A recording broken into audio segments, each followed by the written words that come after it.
Nickel. Ensuite, nos logements ici. Ce qu'on va faire, on va créer un state qu'on va appeler logement et set logement.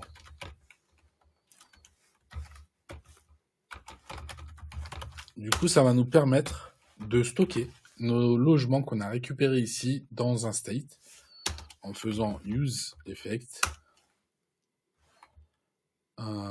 Use effect. Est-ce que je mets directement dans le use state? Bon, c'est pas grave. Donc là, ça va rajouter une petite étape, mais donc ici, voilà, on fait juste. Non, finalement, je vais les. Ouais, en fait, on va laisser comme ça. On va laisser comme ça. On va juste laisser logement. Ah, pardon. Voilà. Ok. Donc, on va juste laisser logement. Et ici, on va faire un logement.map. Et là, on va mettre logement au singulier pour justement parcourir le tableau et afficher nos logements un par un. Donc là, si je mets une div comme ça, et dans logement, je vais afficher title. Donc je vais faire ici logement.title. Et là, je vais avoir la liste de tous mes appartements qui sont là. Donc là, on a une erreur qui s'appelle donc qui nous dit each child in a list should have a unique key. Donc là, hop. Parfait. Donc là, on va rajouter une clé unique. Donc ici, en fait, comme on a un ID pour chacun de nos appartements qui est unique, il faut rajouter ici key logement.id du coup. Et là, on a notre message d'erreur qui disparaît. Si je rafraîchis, voilà, on n'a plus de message d'erreur. Ensuite, ce qu'on va faire, c'est que on va créer un component ici qu'on va appeler logement carte. Voilà. File logement card.jsx. On va faire RAFCE. Et ici dans Home, on va appeler notre logement card, qui est là, en auto-fermant. Et ici, on va lui mettre, comme tout à l'heure, key logement.id. Et ensuite, ici, on va mettre logement. Du coup, on envoie notre logement en props. Et ici, dans logement card, je vais récupérer mon logement, comme ça, que j'ai envoyé en props. Et là, je vais faire comme tout à l'heure, je vais faire logement.title. Voilà. Et normalement, au niveau du rendu, on a la même chose. On a notre logement. Maintenant, on va aller ici dans notre home. Et dans notre home, ouais, on peut laisser comme ça parce qu'on va pas avoir d'autres composants à part ça dans home, il me semble. Si je repars voir la maquette, donc on a sur home, sur accueil, ouais, s'il y a banner, du coup on va mettre ça dans une div.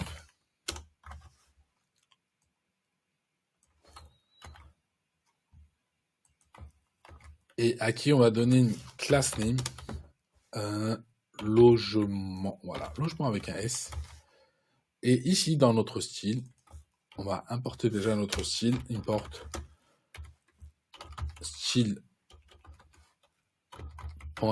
style.scss. Et ici, on va faire pour nos logements un petit display flex. Hop, donc là, tous nos logements sont côte à côte. Ici, pour notre logement, on va lui ajouter également un style.scss. Et là, on va mettre une class name ici, class name, logement, card, parfait. Et dans notre CSS, on va lui mettre un width de calque 100% divisé par 3. Du coup, ça va prendre un tiers de la place. Et également ajouter un flex wrap pour que quand on a atteint la limite du width, du coup, les cartes suivantes passent en dessous. Ici, pareil qu'ici, je vais juste récupérer ça. Et là, en théorie, on a un logement carte. Ça n'a pas marché. Pourquoi ça n'a pas marché? Logement carte with flex wrap. Oui, parce qu'en fait, c'est pas ici qu'il faut mettre le flex wrap, mais ici, dans le parent. Voilà, là on a nos appartements qui prennent un tiers de la place. Je vais ici, pour bien montrer, je vais mettre un border, un PX solide red, et donc en fait, très attention, donc là on lui a donné 33,33% de width, mais à chaque fois qu'on va ajouter du padding ou des borders, du coup ça va s'ajouter en plus. Et c'est pour ça qu'en fait la carte, la troisième carte est passée en dessous parce qu'à cause des 1px en plus, il a plus sa place et du coup il est parti en dessous. Mais dans ce cas-là, en fait, on va mettre un border box sizing, border box. Et ça, en fait, avec ça, on lui dit que peu importe si tu mets des paddings et des borders, on veut qu'ils soient inclus dans les 33,33%. Et là, du coup, ça revient à sa place d'origine. Et ici, on va remettre une div. Hop. Le logement title, on va le remettre à l'intérieur ici. Et class name, on va lui mettre... Ok, lui, on va lui mettre logement card. Et lui, on va lui mettre logement card container. Hop. Logement card container. Hop. On va copier et on va coller ici. Non, on va le mettre à l'intérieur. Et le container, ici, on le vire. Le border, ici, on le vire. Lui, on le laisse. Hop, ça, on le vire. Et lui, on va lui mettre un padding de 20px. En faisant ça, voilà, on a notre espacement qui correspond à ça. Et également, notre parent ici, qui ici, dans le home, on va lui mettre un background color.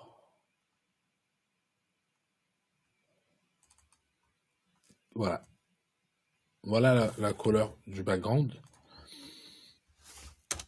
Background color. Parfait. On a notre background. Et on va aussi, donc, on a mis 20px. Tac. Un padding 20px. Et ben lui aussi, on va lui rajouter un padding 20px, comme ça.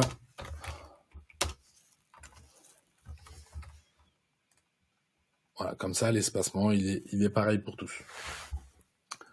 Ensuite, on va aller sur la carte ici. On va récupérer le height qui est de 340. Et on va lui mettre le height.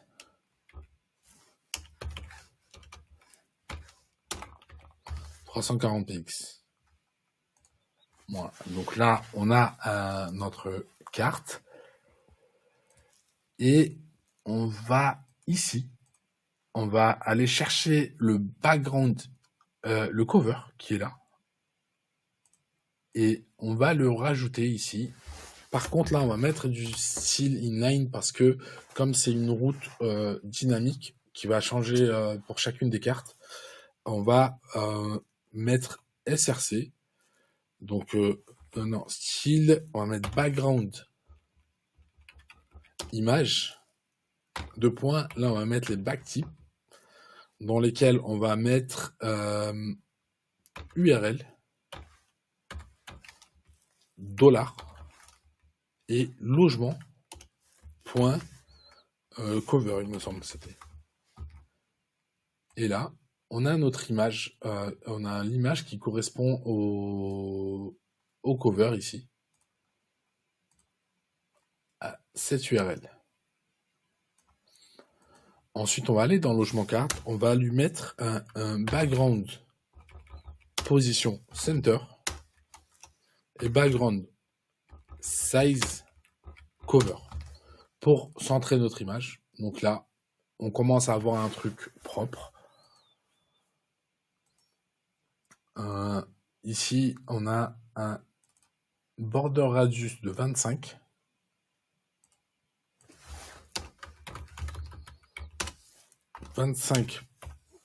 px. Et ici, on a un border radius. Est-ce qu'on a un border radius de 10?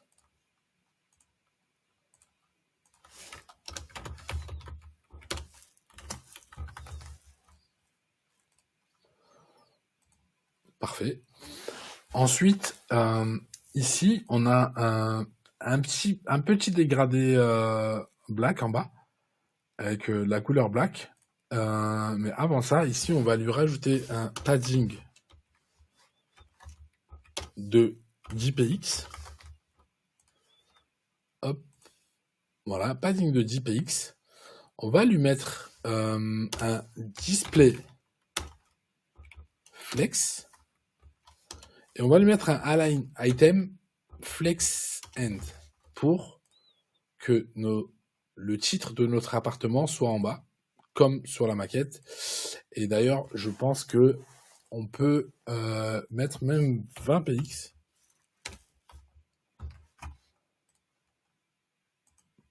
Ouais, 20px c'est mieux. 20px. Et ici, on va lui mettre un color white. Donc le texte est blanc. Maintenant, on va avoir besoin du dégradé noir parce que sinon, sur certaines images qui sont assez claires, par exemple là, c'est assez difficile à lire. On va créer une div intermédiaire ici. Donc une div comme ça, intermédiaire, à qui on va lui donner une class name, logement card over. On va mettre over. Voilà, donc là, on va récupérer cette classe-là. On va la mettre ici. Et on va lui mettre un width à 100%. Height 100%. Et pour l'instant, on va lui mettre un background color black. Pour l'instant. Pour vraiment... Voilà. Donc là, on a notre background color black. Maintenant, ici, il faut décaler le padding et le mettre ici. Hop, hop, hop. Pourquoi voilà. Ok, on a décalé le padding, mais ici, il faut faire comme tout à l'heure, un box sizing border box. Voilà. Du coup, là, on a bien notre div noir. Et pareil, lui, on va récupérer ça ici et mettre ici pour mettre le titre en bas. Et lui, on va lui mettre, en fait, ici, on a notre carte noire qui dépasse un peu du border radius. On va lui mettre un overflow hidden pour, voilà, pour cacher tout ce qu'il y a derrière. Ensuite, du coup, je connais pas de tête pour faire les linéaires et gradients. Gradient CSS. Et du coup, là, voilà. Là, est-ce que c'est bon? Ouais, c'est plutôt celui-là qu'on va prendre parce qu'en fait, on a notre gradient qui est plutôt vertical.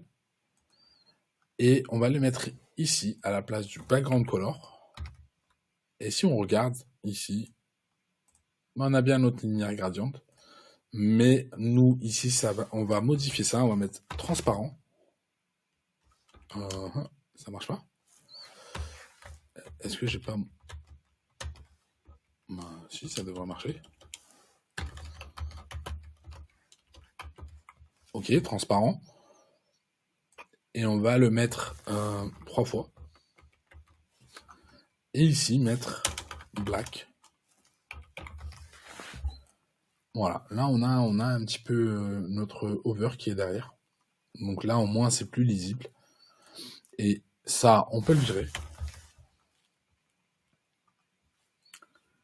On peut le virer. Et là, on a nos belles cartes qui sont prêtes. À quelques détails près, lui, il fait un font size 18 pour le title.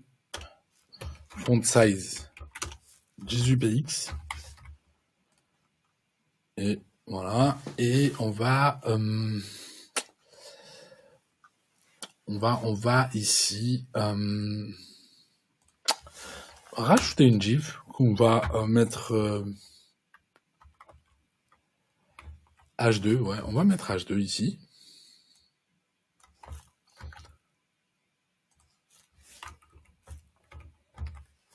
H2. Donc là, normalement, c'est censé avoir cassé un petit peu notre code, mais c'est pas grave. On va repartir dans notre CSS. On va couper ça. Et on va mettre H2 ici. Hop. Donc là, on est pas mal. Et lui, en fait, ce qu'on va lui faire, on va lui mettre un width de 40 px, ou 40% pour voir. Voilà, du coup, voilà, du coup, là, on peut pas voir parce que c'est que des titres, c'est les mêmes titres sur une seule ligne. Mais nous, ici, on va faire comme ça, en fait, on va lui donner 40% pour que ça prenne pas toute la largeur et ça saute à la ligne lorsque c'est censé, quand ça arrive à la limite. Ici, on est bien. Et on va aussi mettre un font weight. Il n'y a pas régulier ou un truc comme ça? Ouais, normal. Je pense que normal, ouais, parce qu'il n'est pas... Voilà. Donc là, on est pas mal. On est pas mal ici.